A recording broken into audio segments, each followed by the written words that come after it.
আজি কলিয়াবৰত পোনপ্ৰথমে শিলঘাটত, তাৰপিছত কেলিডেন চাহ বাগিচাত, তাৰপিছত সোণাজুৰিত, তাৰপিছতে আমলখি চাহ বাগিচাত আৰু এতিয়া মুখ্য কাৰ্যালয়ত আজি আপোনালোকে প্ৰথম দেখিছে আমাৰ বড়ো ছাত্ৰ সন্থাকে ধৰি যথেষ্টখিনি বড়ো সম্প্ৰদায়ৰ যুৱকৰ যি নেতৃত্বত থকা যুৱক তেখেতসকলে যোগদান কৰিছিল। তাৰপিছতে আমাৰ কলিয়াবৰৰ আমাৰ সকলোৱে জানে যতীন বৰা, ৰাণু তাঁতী, ৰাণা বৰা, যিসকল কংগ্ৰেছৰ সকলোৰে মুখে মুখে থকা নাম। তেখেতসকল অকল জিলা পৰ্যায় নহয়, ৰাজ্যিক পৰ্যায়ৰো তেখেতসকলে বিষয় বাবদ অধিষ্ঠিত হৈ আছিল। তেখেতসকলকে ধৰি বহু স্থানীয় বিষয়ববীয়াই আজি অসম গণ পৰিষদত যোগদান কৰিছে।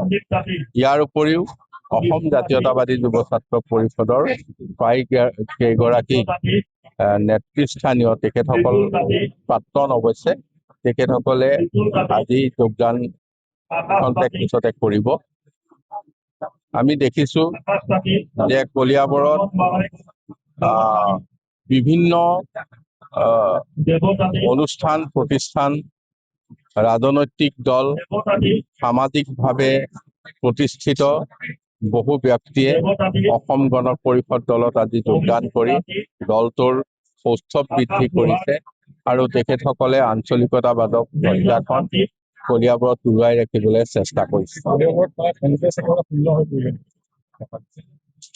কেতিয়াওতো শূন্য নহয়, কিন্তু যিখিনিয়ে কংগ্ৰেছক ধৰি ৰাখিছিল, যিসকলে কংগ্ৰেছৰ নেতৃত্ব দি আহিছিল, তেখেতসকল আজি কংগ্ৰেছৰ সলনি আঞ্চলিক দল অসম গণ পৰিষদত যোগদান কৰিছে।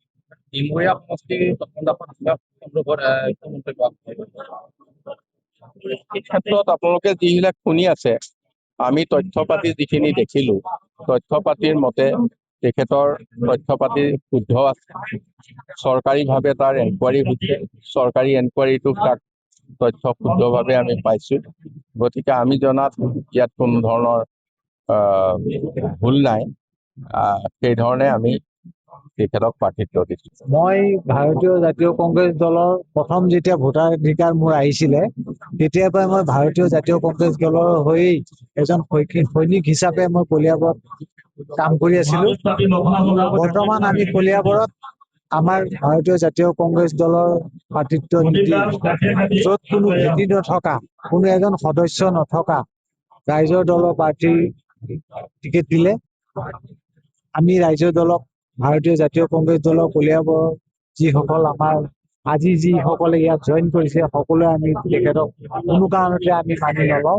আমি কলিয়াবৰত, বিশেষকৈ কলিয়াবৰত আমাৰ অসম গণ পৰিষদৰ কাৰ্যকৰী সভাপতি সন্মানীয় মহন্ত ডাঙৰীয়া তথা প্ৰাক্তন বিধায়ক মন্ত্ৰী তেখেতক আমি যি কলিয়াবৰৰ যি কৰ্ম, যি উন্নয়ন, তাৰ প্ৰতি লক্ষ্য ৰাখি আমি আজি ভাৰতীয় জাতীয় কংগ্ৰেছ দল ত্যাগ কৰি তেখেতক আমি অভিভাৱক হিচাপে গ্ৰহণ কৰি আমি আজি অসম গণ পৰিষদ দলত যোগদান কৰিছো।